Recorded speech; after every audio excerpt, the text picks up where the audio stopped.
Bismillahirrahmanirrahim. Assalamualaikum warahmatullahi wabarakatuh. Hamdan sholatan amma ba'du. Semoga anak-anak dalam keadaan sehat walafiat. Bertemu lagi di mata pelajaran Pendidikan Agama Islam dan Budi Pekerti, pertemuan keempat ya anak-anak ya.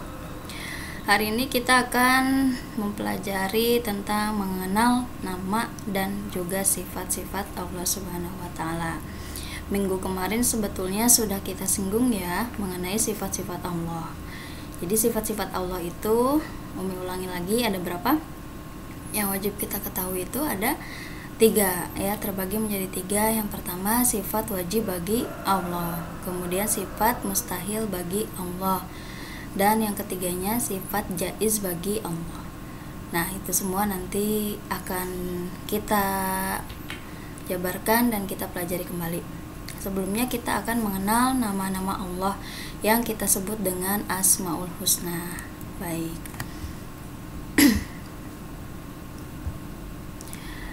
Oke, kita akan menyimak video Asmaul Husna.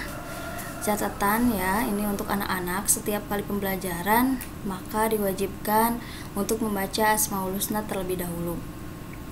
Silahkan anak-anak mau searching di YouTube boleh, ataupun buka YouTube Umi yang ini juga boleh. Kita akan putarkan. Kalau kalian punya videonya sendiri, mudah-mudahan yang muslim setiap hari insya Allah bisa hafal dengan mendengarkan videonya. Biasanya seperti itu ya. Jadi sebelum pembelajaran dimulai, alangkah baiknya kalian lebih khusyuk mendengarkan setelah membaca doa, mendengarkan video Asmaul Husna terlebih dahulu.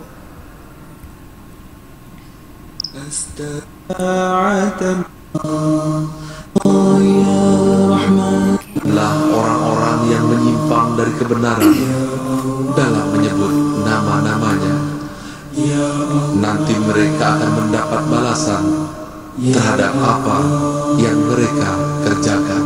Ya Allah, Ya Rahman, Ya Rahim, Ya Malik, Ya Quddus, Ya Salam, Ya Mu'min, Ya Muhaimin, Ya Aziz, Ya Jabbar, Ya Mutakabbir, Ya Khaliq, Ya Bari, Ya Musawwir, Ya Ghaffar, Ya Qahhar, Ya Wahhab, Ya Razzaq, Ya Fattah, Ya Alim, Ya Qabid, Ya Basit, Ya Khafid, Ya Rafi', Ya Mu'iz, Ya Mudhil, Ya Sami', Ya Basir, Ya Hakam, Ya Adil, Ya Latif, Ya Khabir, Ya Halim, Ya Azim, Ya Ghafur, Ya Shakur, Ya Ali, Ya Kabir, Ya Hafiz, Ya Muqim, Ya Hasib, Ya Jalil, Ya Karim, Ya Raqib, Ya Mujib, Ya Wasi', Ya Hakim, Ya Wadud, Ya Majid, Ya Ba'ith, Ya Shahid, Ya Haq, Ya Wakil, Ya Qawi, Ya Matin, Ya Wali, Ya Hamid, Ya Muhsi, Ya Mubdi, Ya Mu'id, Ya Muhyi, Ya Mumit, Ya Hayy, Ya Qayyum, Ya Wajid, Ya Majid, Ya Wahid, Ya Samad, Ya Qadir, Ya Muqtadir, Ya Muqaddim, Ya Muakhir, Ya Awwal, Ya Akhir, Ya Zuhir, Ya Batin, Ya Wali, Ya Muta'ali, Ya Bar, Ya Tawwab, Ya Muntaqim, Ya Afuwan, Ya Ra'uf, يا أحد يا مالك الملك يا ذا الجلال والإكرام يا مقسم يا جامع يا غني يا مغني يا مانع يا ضار يا نافع يا نور يا هادي يا بديع يا باقي يا وارث يا رشيد يا صبور يا الله يا الله يا الله يا الله يا الله يا الله يا الله يا الله يا الله. Segala puji bagimu ya Allah, yang pertama tanpa ada yang mengawali, yang terakhir tanpa ada yang mengakhiri, yang tak terlihat oleh pandangan orang yang memandang, yang tak tergambarkan oleh bayangan orang yang membayangkan. Oke, ya, itu sekilas video tentang Asmaul Husnanya. Kalau anak-anak mau link yang Umi sharekan ini, insya Allah nanti anak-anak tinggal tanyakan saja lewat WA ya. Nanti Umi sharekan lewat WA. Baik, untuk materinya lanjut, apa itu Asmaul Husna? Sebetulnya minggu kemarin juga sudah disinggung ya sedikit. Asmaul Husna itu berasal dari bahasa Arab yang terdiri dari dua kata, yaitu Asma'u dan Al-Husna. Asma'u itu berarti nama-nama, sedangkan Al-Husna itu artinya baik. Itu berasal dari bahasa Arab. Jadi Asmaul Husna adalah nama-nama yang baik. Dengan kata lain, Asmaul Husna adalah nama-nama Allah Subhanahu wa taala yang baik dan agung. Jumlahnya ada 99 dan itu semua tercantum di dalam Al-Qur'an. Kalau tidak percaya, lihat saja di dalam Al-Qur'an. Ya, biasanya sebelum Al-Fatihah ya, atau di belakangnya juga ada, yaitu nama-nama Allah ada 99 ya. Subhanallah, setelah kita menyimak video tadi, sebetulnya 99 itu insya Allah kita bisa menghafalnya ya. Bahkan anak-anak dari kelas 7, 8, 9 itu ketika kelas 9 sudah hatam yang namanya Asmaul Husna ya, mudah-mudahan. Nah, ini bagaimana firman Allah Subhanahu wa taala ya. Asmaul Husna ada di Quran surat Al-A'raf ayat 180. Kalau di LKS anak-anak bisa melihat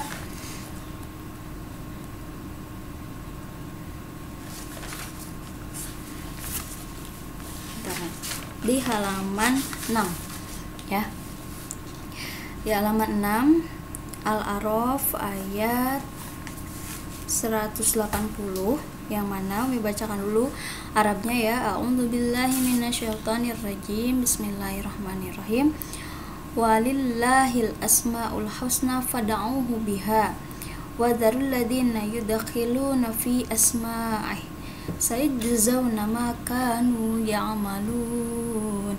Biasanya itu dinyanyikan juga ya, ada artinya hanya milik Allah Asmaul Husna, maka bermohonlah kepadanya dengan menyebut Asmaul Husna itu ya, dan tinggalkanlah orang-orang yang menyimpang dari kebenaran dalam menyebut nama-nama Allah. Nanti mereka akan mendapatkan balasan terhadap apa yang telah mereka kerjakan gitu. Kemudian kita akan mengenal makna Asmaul Husna. Namun di sini ada pengecualian, karena Asmaul Husna itu sangat banyak sekali, maka tidak akan kita bahas satu persatunya. Mengenal Asmaul Husna, maka Umi akan rangkum hanya 4 sifat ya, hanya 4 nama-nama Allah yang akan kita kenal maknanya. Namun selain itu juga masih banyak, bisa kalau Al-Qur'annya ada yang dengan artinya itu lebih bagus, kalian bisa melihat ya, lebih jadi kalian tahu arti dari satu persatu nama-nama Allah tersebut. Yang pertama yaitu Al-Alim. Al-Alim artinya maha mengetahui. setiap nama itu pasti memiliki arti dan juga makna ya, karena Allah Subhanahu wa taala itu memiliki 99 nama dan itu semua ada maknanya begitu ya. Allah Subhanahu wa taala mengetahui segala sesuatu yang tampak maupun yang tersembunyi, yang nyata maupun yang gaib. Dengan kata lain, pengetahuan Allah itu tanpa batas. Ya, Allah itu mengetahui segala sesuatu. Ya, hal ini terdapat dalam firman Allah Subhanahu wa taala. Perhatikan anak-anak, di dalam LKS juga ada. Kalau mau buka Al-Qur'an juga silahkan. Lebih bagus Al-Qur'annya yang ada artinya. Jadi kita bisa melihat artinya. Quran surat Al-An'am ayat 59 dan Quran surat Fatir ayat 38 ya. Kita lihat. Al-Alim. Di sini, dan pada sisi Allah lah kunci-kunci semua yang gaib, tidak ada yang mengetahuinya kecuali Dia sendiri ya. Bahkan yang gaib pun Allah tahu. Kalau kita tidak melihat ya, kita tidak bisa melihat yang gaib-gaib, tapi Allah beliau tahu, dan Dia mengetahui apa yang ada di daratan dan juga di lautan. Dan tiada sehelai daun pun yang gugur melainkan Dia mengetahuinya pula. Nah ya, dan tidak jatuh sebutir biji pun dalam kegelapan bumi, dan tidak sesuatu yang basah atau yang kering melainkan tertulis dalam kitab yang nyata. Jadi sebetulnya segala sesuatu kehidupan yang ada di bumi itu tidak lepas dari pengetahuan Allah ya. Baik itu daun yang jatuh, kemudian semut-semut yang kecil, bahkan bakteri-bakteri yang hidup di alam dunia itu sudah ada, sudah tahu. Allah pun Maha mengetahui semua itu ya, sudah ada. Kemudian ada lagi Quran surat Fatir ayat 38, sesungguhnya Allah mengetahui yang tersembunyi di langit dan juga di bumi. Sesungguhnya Dia Maha mengetahui segala isi hati, bahkan hati manusia pun Allah tahu. Baik buruknya hati manusia Allah tahu. Ya, makanya anak-anak berbuat baiklah kepada sesama manusia ya. Apalagi berbuat baik kepada kedua orang tua itu harus ya. Jadi tidak boleh ada rasa dendam di hati karena Allah tahu begitu. Kemudian perilaku yang dapat diwujudkan dalam meyakini sifat Allah al-ilmu atau al-alim. Yang pertama, sungguh-sungguh dalam belajar ya. Kalau kalian ya bersungguh-sungguh dalam belajar, insya Allah nanti akan menimbulkan perilaku yang dapat mewujudkan dan meyakini ya sifat Allah al-alim itu ada ya. Yang pertama, bersungguh-sungguh dalam belajar, kemudian terus-menerus mencari ilmu, merenungi ciptaannya ya. Kenapa bisa begini? Kalian kan kalau belajar IPA begitu, kenapa kok daunnya bisa kering ya, kenapa daun ada tulang-tulangnya. Nah itu pembelajaran juga ya. Sedangkan perbedaannya, kalau Allah tahu segala sesuatu, kalau manusia terbatas. Manusia kadangkala ada malasnya, jadi dia biasanya lupa. Punya penyakit yang namanya lupa gitu ya. Jadi makanya belajarnya harus sungguh-sungguh dan juga terus-menerus ya. Kemudian memanfaatkan ilmu sebaik-baiknya untuk membangun umat dan juga bangsa, dan memanfaatkan ilmu sebagai sarana meraih kebahagiaan dunia akhirat. Dan kemarin juga pelajaran pentingnya ilmu pengetahuan sudah ya. Man arada dunya fa'alaihi bil ilmi wa man aradal akhirah fa'alaihi bil ilmi ya. Ini nyambung juga ke al-alim. Kemudian tetap rendah hati dan tidak sombong ya. Begitu, setelah kita punya ilmu, setelah kita tahu, tidak boleh sombong, tetap rendah hati ya, berbicara sopan santun. Apabila kita kurang setuju dengan pendapat orang lain, maka kita sebaiknya tidak harus ngotot begitu.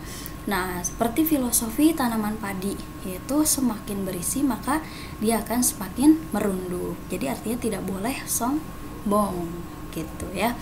Lanjut, nama Allah yang kedua yaitu Al-Khabir ya. Allah itu maha teliti sekali ya.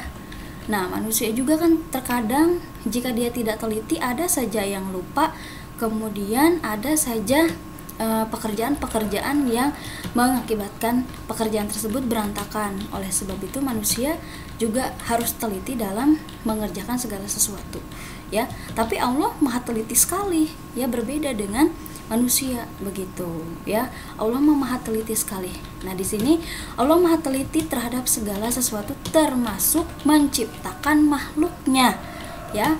Tidak ketukar kan hidungnya manusia dengan hidungnya hewan, begitu kan? Kalau ketukar aneh. Nah, begitu. Kemudian bibirnya manusia dengan bibirnya gorila, misalkan begitu. Ya, tidak tertukar. Nah, Allah sangat teliti sekali menciptakan makhluknya. Tidak ada satupun yang salah sasaran, begitu ya. Hal ini terdapat dalam firman Allah Subhanahu wa taala. Perhatikan dulu di Al-Qasasnya, Quran surat At-Taubah ayat 16. Ya. Am hasibtum ang tutraku walamma ya'lamillahu alladhina jahadu minkum walam yattakhidhu min dunillahi wala rasulihi walal mu'minina walija wallahu khabirum bima ta'malun.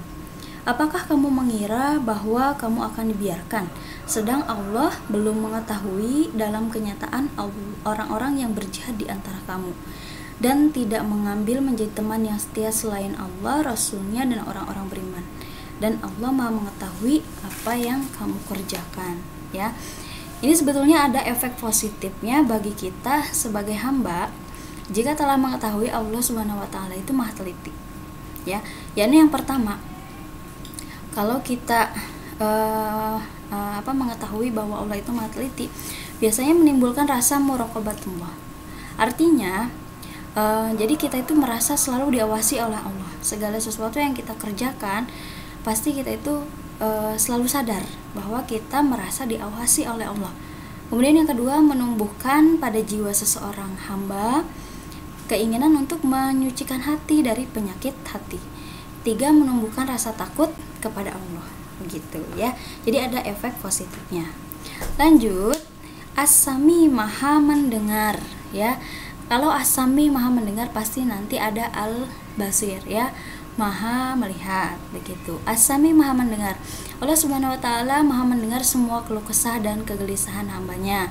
Pendengaran Allah tidak terbatas, tidak ada satupun suara yang lepas dari pendengarannya.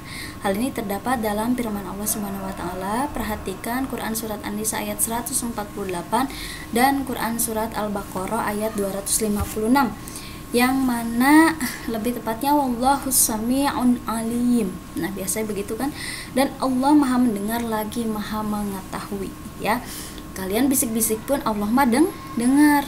Nah, kalian ngomongin orang Allah mah dengar. Misalkan kalian jelek-jelekin nih. Nah, atau Umi mah tugas mulu nih, begitu, ngedumel mulu ya, misalkan. Mudah-mudahan tidak ya, dengan ikhlas.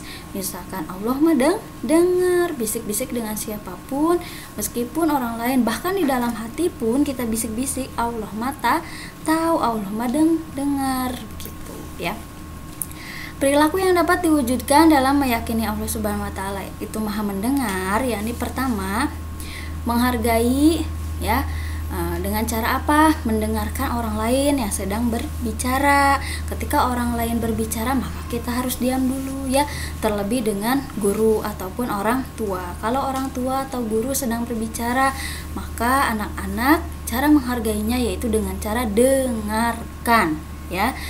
Tidak nyaut terlebih dahulu ya. Setelah ada pertanyaan baru kalian berbicara gitu. Apalagi ngobrol, main-main dengan temannya, nah itu tidak boleh. Kedua, menyampaikan dengan santun apabila ada hal-hal yang tidak kita sukai dari perkataan lawan bicara. Iya, tidak ngotot ya, harus dengan baik-baik. Ketiga, menjadi orang yang peka terhadap informasi. Segala sesuatu informasi itu kita harus peka ya, jangan iya aja gitu ya, nanti kita salah informasi kalau begitu. Lanjut, terakhir Al-Basir, yaitu maha melihat.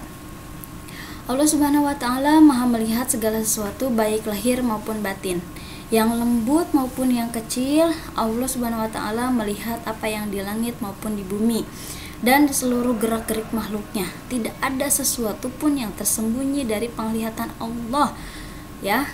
Bahkan kutu yang kecil di dalam rambut pun itu Allah melihat, begitu ya. Hal ini terdapat dalam firman Allah Subhanahu wa taala. Perhatikan Quran surat Al-Hujurat ayat 18 ya. Silahkan nanti anak-anak lihat di LKS saja. Sesungguhnya Allah mengetahui apa yang gaib di langit dan di bumi, dan Allah Maha melihat apa yang kamu kerjakan. Al-Basir gitu. Perilaku yang dapat diwujudkan dalam meyakini sifat Allah Al-Basir adalah: pertama, berusaha semaksimal mungkin untuk dapat melihat peristiwa-peristiwa yang terjadi di alam semesta ini sebagai bahan renungan akan kebesaran Allah. Kedua, selalu introspeksi diri untuk melihat kelebihan dan kekurangan kita supaya hidup kita lebih terarah ya. Ketiga, berhati-hati dalam bertindak, berperilaku jujur, karena semua tindakan kita kelak akan dimintai pertanggungjawabannya ya. Lebih tepatnya Al-Basir ini Maha melihat, sebetulnya ingin cerita tapi ceritanya panjang ya. Begitu. Ada seorang yang disuruh oleh gurunya memotong ayam. Nah, tapi gurunya memberi sebuah tantangan, tidak boleh ada yang melihat dia ketika memotong. Nah, begitu ya, susah ya. Dimanapun kita ngumpet, mau di gua, mau di lubang semut, itu pasti Allah Maha melihat ya. Apa yang kita kerjakan Allah Maha melihat. Usil pun kalian kepada temannya, Allah melihat. Ingat, hati-hati begitu. Kita itu punya CCTV yang tidak terbatas ya. Manusia hidup di dunia itu sebetulnya punya CCTV. Bahkan anak-anak tidak sholat subuh pun itu dicatat. Hati-hati siapa yang tidak sholat subuh ya. Tuh, besoknya harus sholat subuh karena kita punya CCTV dan buku catatan amalan yang dicatat oleh malaikat. Hati-hati ya. Oke, ada hikmah beriman kepada Allah ya. Kalau kita percaya kepada Allah, maka insya Allah selalu mendapat pertolongan dari Allah. Hal ini ya Allah berjanji di dalam Quran surat Al-Mu'min ayat 51. Yang kedua, hati menjadi tenang dan juga tidak gelisah ya. Ini juga dicatat oleh Allah, ada di dalam, Allah berjanji ada di dalam Quran surat Ar-Ra'd ya, Ar-Ra'd ayat 28. Kemudian yang ketiga, sepanjang masa hidupnya tidak akan pernah merugi. Nah, ini terdapat di dalam Quran surat Al-Asr ayat 1 sampai 3 gitu. Ya, itu Asmaul Husna. Kemudian sifat-sifat Allah yang kemarin tergolong menjadi 3. Sifat wajib bagi Allah, jumlahnya ada 10. Sifat mustahil bagi Allah, jumlahnya ada 10 juga. Kemudian sifat jaiz bagi Allah. Ya, untuk tugasnya hafalkan sifat wajib, sifat mustahil, dan juga sifat jaiz bagi Allah Subhanahu wa taala. Contohnya sifat wajib bagi Allah, nanti kalian merekamnya melalui video ataupun recorder. Sifat wajib bagi Allah, wujud, qidam, baqa, mukhalafatul lil hawadisi, qiyamuhu binafsihi, wahdaniyat, qudrat, iradat, ilmu, hayyan, sama, basar, kalam, qadiran, muridan, aliman, hayyan, sami'an, basiran, mutakalliman. Kemudian sifat mustahil bagi Allah ada 10 juga. Adam, hudus, panamu, masalatul lil hawadisi, ityaduli ghairihi, ta'adul azun karoha, jahlun maut sumun, bukmun ajizan mukrahan, jahilan mayitan asama ama abekam. Dan sifat jaiz bagi Allah itu ada 1, yaitu fi'lu kulli mumkinin atau tarkuhu ya. Atau di sini di LKS-nya sifat jaiz bagi Allah itu sifat yang bebas bagi Allah Subhanahu wa taala, boleh ya begitu. Oke, nanti kirimkan melalui lembar jawaban PAI. Baik, assalamualaikum warahmatullahi wabarakatuh.